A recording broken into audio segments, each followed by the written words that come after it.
Hello everyone and welcome back to King Arthur, the role-playing wargame with Black Knight. And today we are going to continue this campaign we are on. And it's for me seeking out everything a bit. This one was reinforcing still for 3 more turns. That one also is reinforcing for 4 more turns. We have a quest here that has, let's see, quests. We got 2 that has a chance of battle, a savage prince and a Christian prince. Then we have cleansing faith, which is an adventure, which is right there. Or breaking the curse, which is right there. And those do not have any expiration dates on them.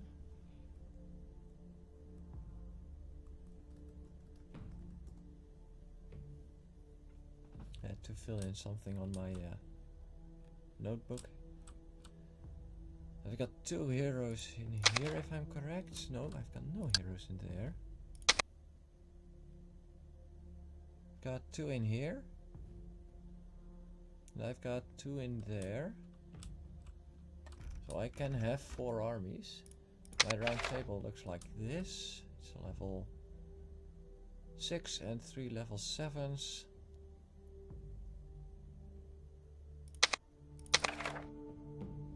He actually has, where is his inventory? The Axe of Verbolg,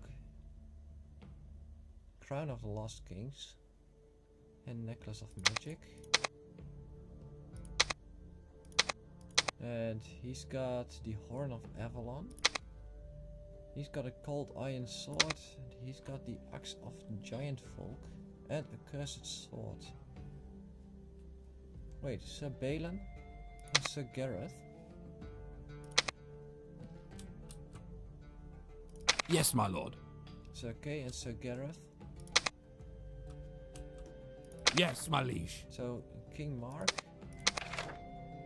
has no weapon, and Sir Balin has the Cursed Sword, which at this point doesn't give anything.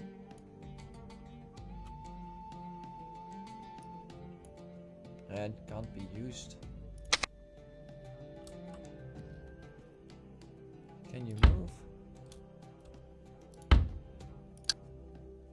Seems not.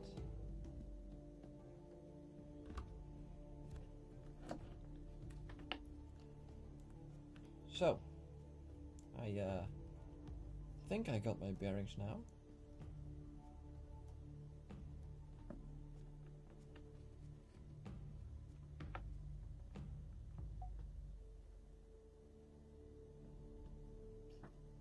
Let's put that one on.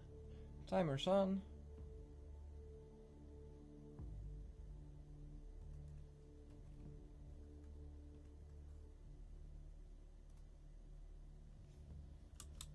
And we're going to have to do something, I guess. There's the Chronicle map. We're at war with Kent. There's an army there of well, there's at least a champion and 8 units. Yes, my lord. That one can't move, so it seems I was out of moves. Yes, my king. Yes, my king. And they are moving further away from me. The king of Mercia has perished in the deep woods. So it's been a while since King Ethelred, the ruler of Mercia, disappeared into the depths of Berrigrain forest. Now his vassals have found his corpse near the mysterious woods, with strange wounds on his body and a terrible grimace on his face. While the locals all agree that this was the work of the evil fairies they called Seed, Ethelred's 2 sons didn't wait for an explanation. They started a war for the throne of Mercia, and now the province is cut into 2, East and West Mercia. And we should be able to do something with that.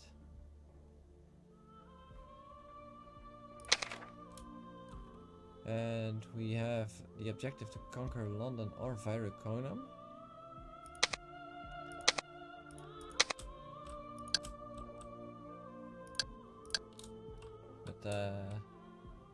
Yes, my liege. On my way. You're moving backward. Back now.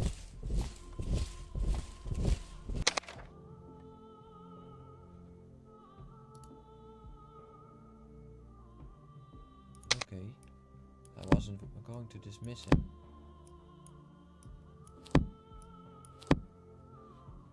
Oh, hold on a second. That's a bit too much cavalry.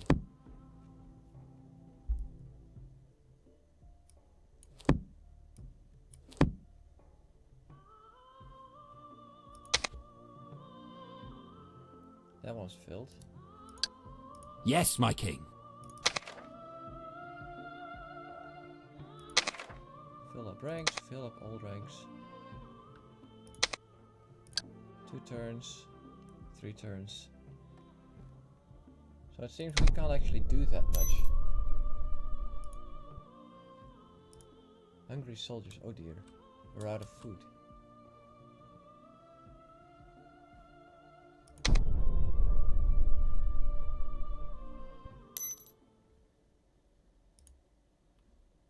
We've got food now.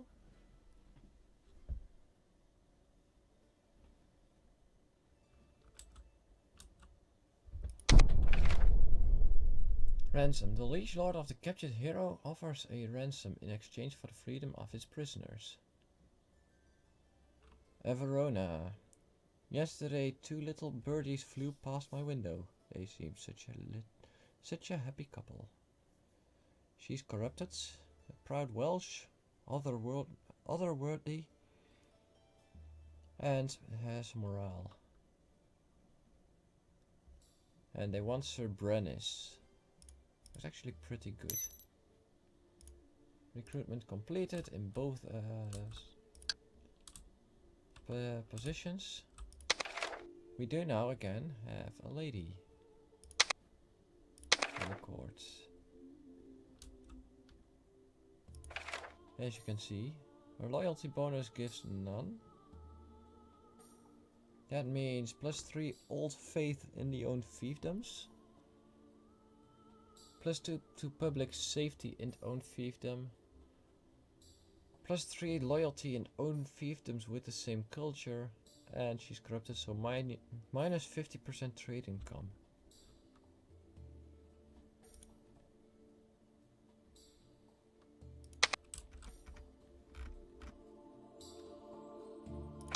Morality charts. Oh, we're going to rightful old faith. Yes, my king.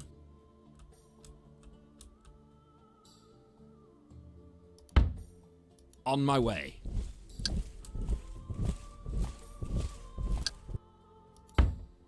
On my way. Oh, no. On my way. Yes, my lord. Damn it. That was my mistake. On my way. Completely. I wanted to go too fast again. This game doesn't allow fast.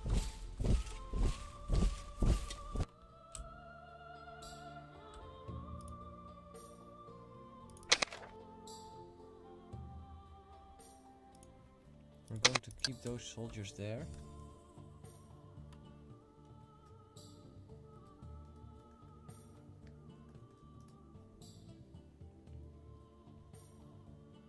I was doing something. And yeah, we'll have to, what's that now? Sir Brennis has come to them. Has gone back there.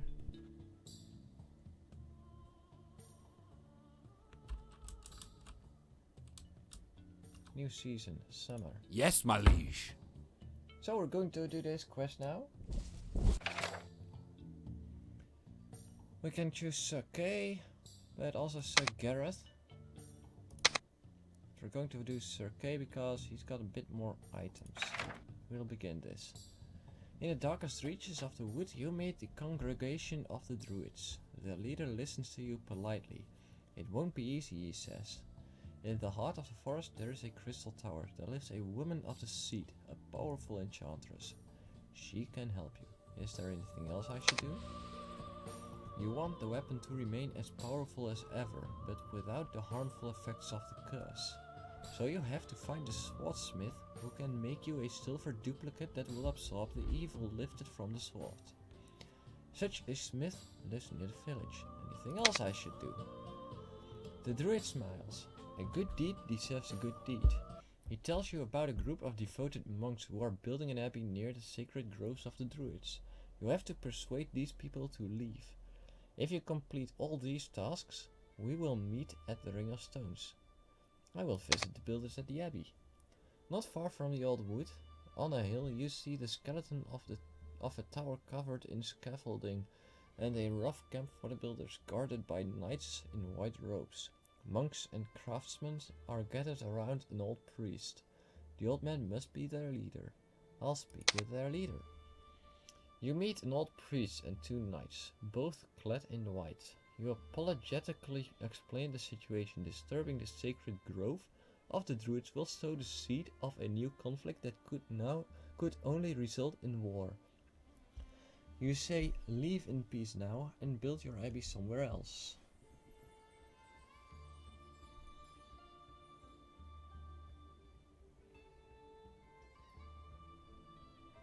Okay, I'll try to find out why they came here. The local lord is a friend of the druids and he dislikes your presence here. Why did you come here? Refugees from this place came to our monastery and told us about the soldiers who sent them away. We came here to find the rest of these people and build a new home for them.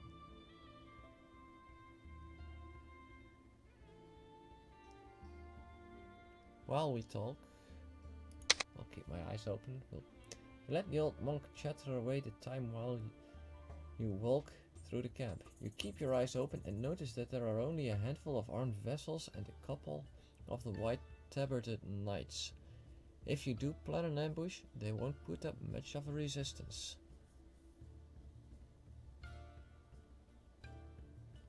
I return to the druids.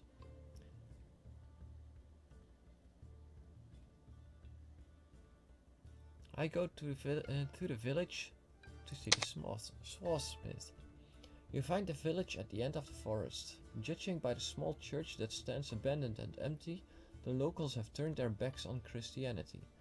When you ask about the famous swordsmith who creates enchanted weapons, the villagers gladly show you the way.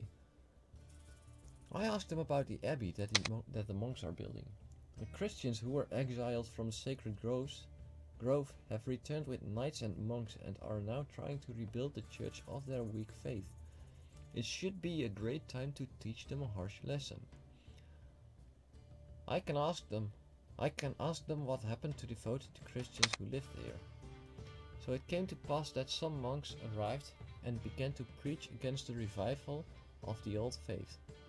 Soon they built a chapel and had won their followers back, but the local lord, a believer of the old ways, had the church demolished and the Christians escaped to the woods.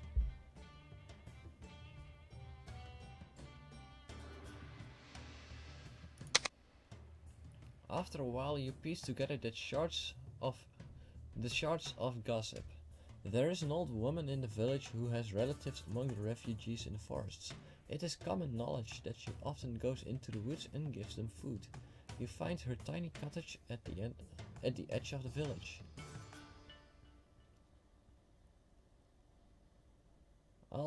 I promise that I'll protect her kinfolk and 500 gold if she shows me the way. The woman gives you directions to the camp of the refugees. In the dense region of the forest, you find the miserable huts and caves of the small community. The children hide behind their mothers and the men look at you with suspicion and fear.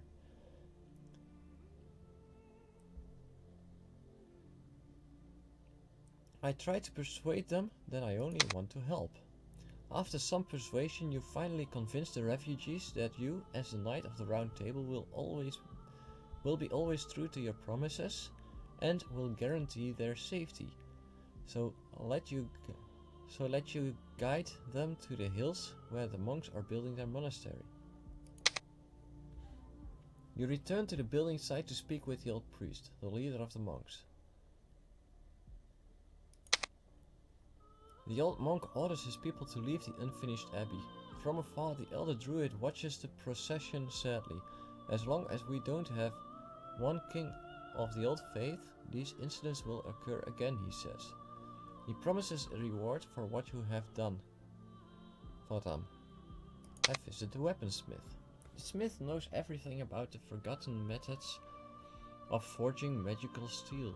He will make you a silver weapon, but he asks for 2,000 gold or the same amount of food for the village.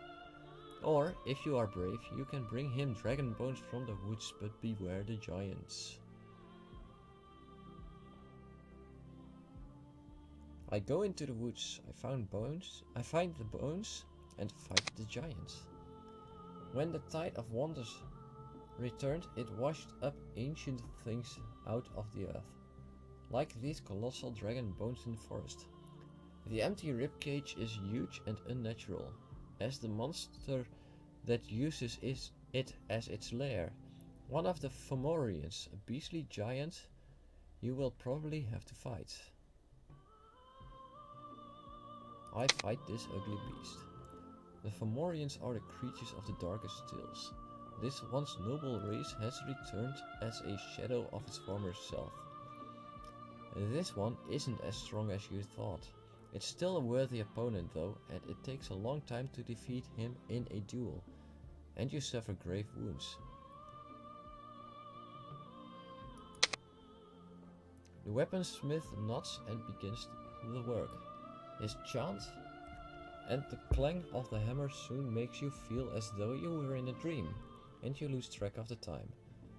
Something magical is working here, and when you finally have the silver sword, you can't feel anything but wonder. I return to the druid with the sword.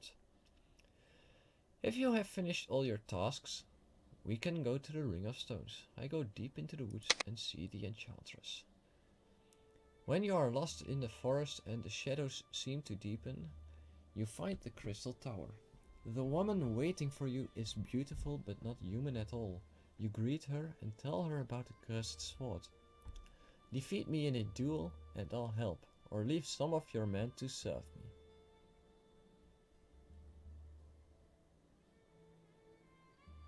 These soldiers are not my slaves. You are a noble knight, she says without a smile or any other emotion. Her voice is beautiful, but has a strange and cold echo to it. If you value your men that much, you can serve me as well for 2 years, and I will go and help the human servants of my gods. At this point, Sake is wounded, but he does have the axe of Verbolg.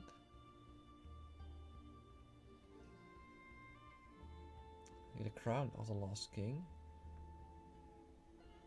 Well, he's getting a lot of fight and a bit of magic extra, so I could get him to serve the seed for 2 years. I can choose 1 out of every 10 soldiers and send them to her. But that will mean that in the next fight my army will be weaker again, or I have to get new men to serve me, or I'll have to face the challenge. If I face the challenge, it could mean that Sake would die. I'm going to face the challenge. It's not an ordinary duel. She calls upon the sunlight shattered on the crystals of her towers, and uses these light shards as daggers, but you get close enough to reach her with cold steel. She accepts her defeat without emotion and says that she'll go to the Standing Stones. Okay. If you ask, I've done everything I had to. I go to the Standing Stones. The Standing Stones emanate the cold aroma of magic. The druids have gathered in the shadows and stare at the enchantress, who is suddenly there, as though she walked out of thin air. They seem glad to see her. The sword is lying in the grass. You nod to the gathering. I tell them to begin. The druids begin to chant. The seed begins a silent song, but it drowns out their voices. The sword trembles as though it were alive, and blackness oozes out of the steel. Then it's over. The chant stops. The seat disappears as if she had never been there. The curse is broken. If I get experience, lose 500 gold, get a sword of Pendragon, plus 1 old faith, plus 1 rightful.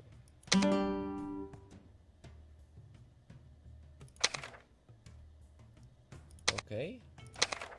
Chronicle objectives. I did now get the cursed sword.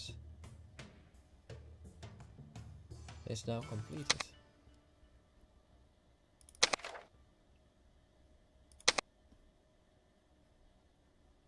Yes, my king. So now Sir Balin doesn't have the cursed sword anymore.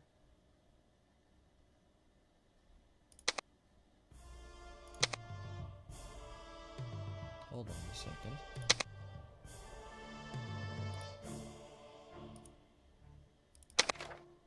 I'm going to have to disband an army because we're already running low on food. Yes, my lord. Sake has now the sword of Pendragon.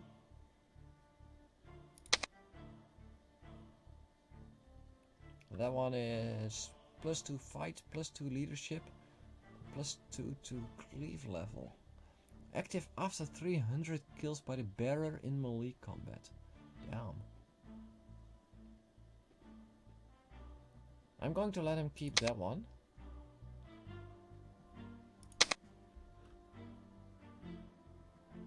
And that is the Savage On my Prince. way.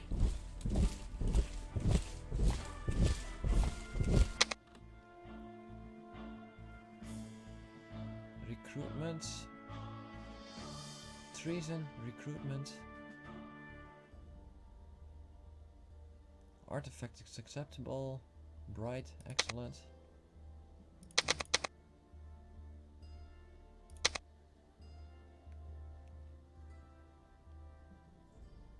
We can't come to an understanding.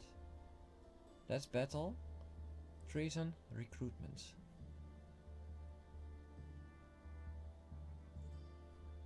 Food they won't accept.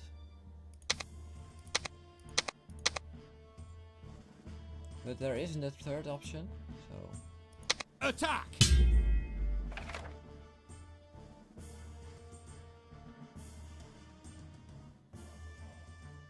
Hold on a second, I didn't want that.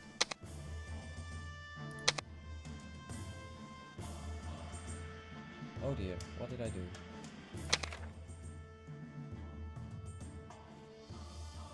They are friendly, those are mistrustful.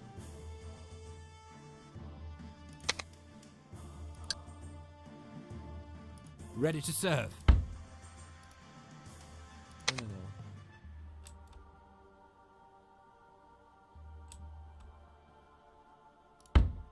On my way. You're going there then? Yes, my liege. You will have to attack him.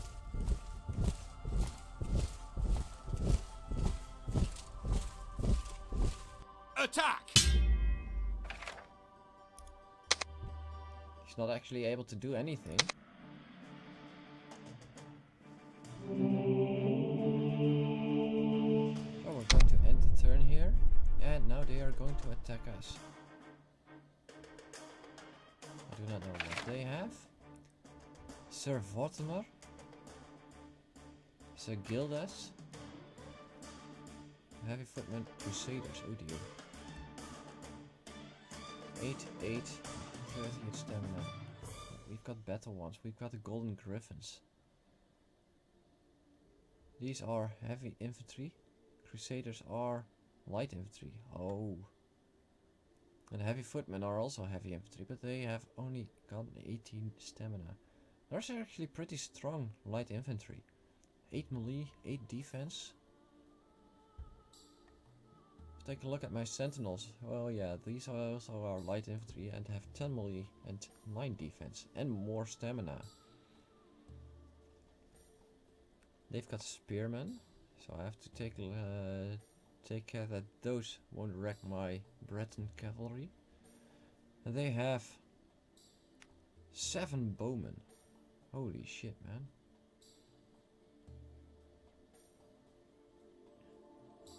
I also have light cavalry, so light cavalry and Breton cavalry will have to take care of all those bowmen. We have some yeomen.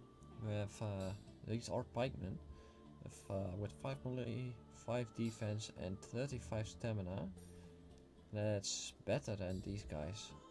They have spear wall, while these have holding the ground. While these don't have holding the ground, but they can use horde with the not horde, can use shield wall, while the spearmen can't. So the yeomen have a shield, but the spearmen don't have a shield. And more stamina.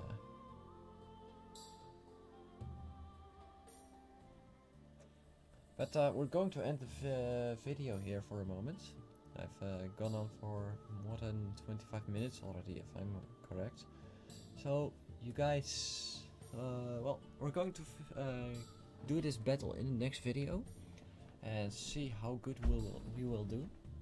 Sir Gildas will be the one that is going to lead, well, choose the battleground, and I'm not able to go to do that.